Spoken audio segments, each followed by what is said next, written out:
Good morning dear students, कैसे हो आप सब। आई होप आप सब कोरोना वायरस से बचे होंगे। स्टूडेंट्स, कोरोना वायरस के इस दौर में हमें अपने आप को कोरोना से बचाए रखना है और सोशल डिस्टेंस को बनाए रखना है। डियर स्टूडेंट्स, चलिए आज हम शुरू करते हैं हमारे हिंदी ग्रामर का सेकंड लेसन, जो कि लेसन का नाम है वर्ण विचार। इस लेसन में हम वर्ण के बारे में जानेंगे। पिछले लेसन में हमने भाषा और व्याकरण के बारे में जाना था। वर्ण विचार में हम जानेंगे कि वर्ण क्या है, उसके कितने प्रकार हैं, सबसे पहले तो हमें ये पता होना चाहिए कि वर्ण क्या है। वर्ण जो है वो ध्वनि के लिखित रूप को वर्ण कहते हैं, जिसके खंड या टुकड़े नहीं किए जा सकते।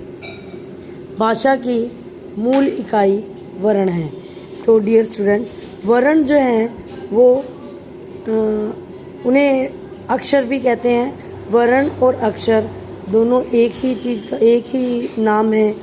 और वर्ण भाषा को बोलने के लिए जो हम विभिन्न ध्वनियाँ मुंह से निकलती है हमारे, उन ध्वनियों का लिखित रूप वर्ण कहलाता है। वर्ण के और छोटे टुकड़े नहीं किए जा सकते और वर्ण भाषा की मूल इकाई होती है। ये तो है वर्ण। अब है वर्णमाला। वर्णमाला कहते हैं वर्णों का जो व्यवस्थित समूह होता है उसे वर्णमाला कहते हैं।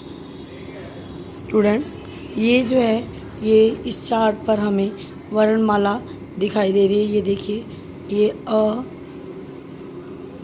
ये सारी अ से लेकर य तक जो सारे व्यंजन हैं वो वर्णमाला कहलाते हैं। ठीक है, ये हम पढ़ते हैं LKG से पढ़ते आ रहे। क ख च छ ज झ य र ल व श ह श त्र ज्ञ, ये सारे वर्ण हैं। ठीक है, तो वर्णों का ये जो व्यवस्थित समूह है ये वर्णमाला कहलाता है। वर्णमाला वर्णों के प्रकार। हिंदी में वर्णमाला में 52 वर्ण हैं और ये 52 वर्ण दो भागों में, वर्णमाला जो है वो दो भागों में बांटी जाती है, स्वर और व्यंजन। ध्यान से सुनिए बेटा, वर्णमाला को दो भागों में बांटा गया है, स्वर और व्यंजन।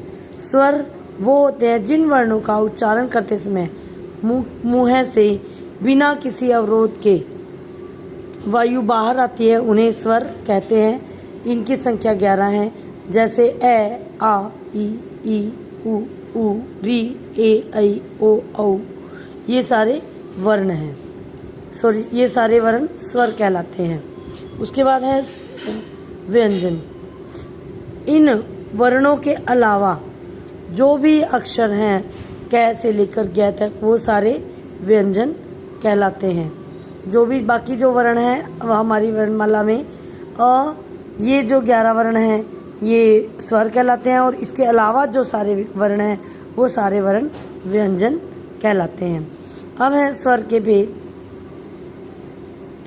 स्वर के उच्चारण करते समय, स्वर को जब हम बोलते हैं ना बेटा, तो हमारे तो उनके बोलने में समय के आधार पर, उनके बोलने में लगने वाले समय के आधार पर स्वरों के 3 भेद हैं।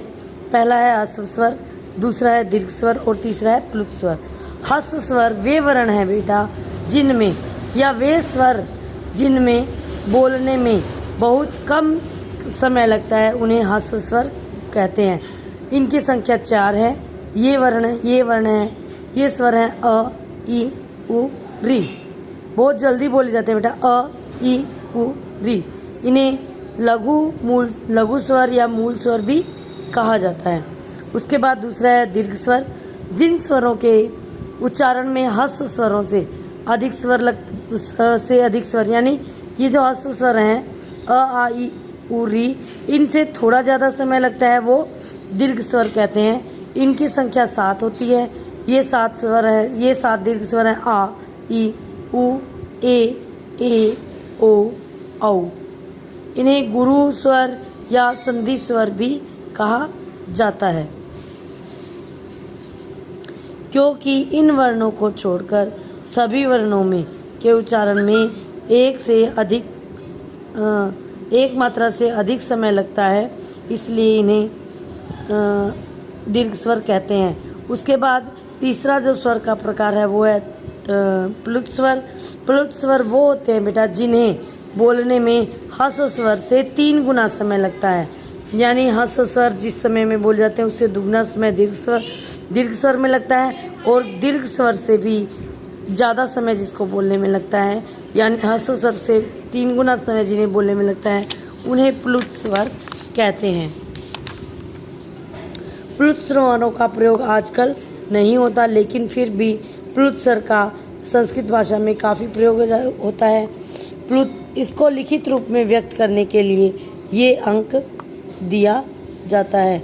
जैसे हम ओम बोलते हैं ना, ओम यानी ओ जो है वो लंबा खिंचता है, ये 3 का साइन है बेटा। हिंदी भाषा में 3 ऐसे लिखा जाता है, तो इसका प्रयोग आजकल हिंदी भाषा में नहीं के बराबर होता है।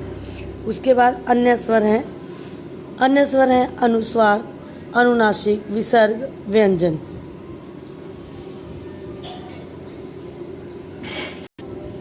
अन्य स्वर हैं अनुस्वार, अनुनासिक, विसर्ग और व्यंजन। अब बेटा ये 4 अन्य स्वर हैं, इन स्वरों को हम विस्तार से पढ़ते हैं। अनुस्वार, अनुस्वार को हिंदी की वर्णमाला में स्वरों के साथ लिखने की परंपरा है। जैसे अ के ऊपर बिंदु लगाने से इसे अंग के रूप में लिखा जाता है। जिस वर्ण का उच्चारण नासिका से किया जाता है उसके ऊपर बिंदु लगा दिया जाता है, इस तरह से, ठीक है। उस जैसे अंगूर, कंघा, कंधा आदि, ये अनुस्वार कहलाती है। ये इसका चिन्ह है बेटा। और उसके बाद है अनुनासिक। अनुनासिक, ये अनुनासिका जिसे हम चंद्र बिंदु भी कहते हैं का साइन है। जब किसी वर्ण का उच्चारण करते समय हवा मुंह के साथ साथ नाक से भी निकलती है तो वह वर्ण अनुनासिक होता है। जैसे दांत, चांद, 5 आदि। उसके बाद है विसर्ग। विसर्ग बेटा हिंदी वर्णमाला में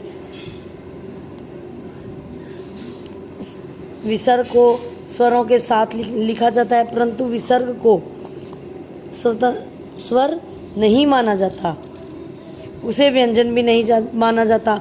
विसर्ग को अयोगवाह शब्द अयोगवाह कहते हैं।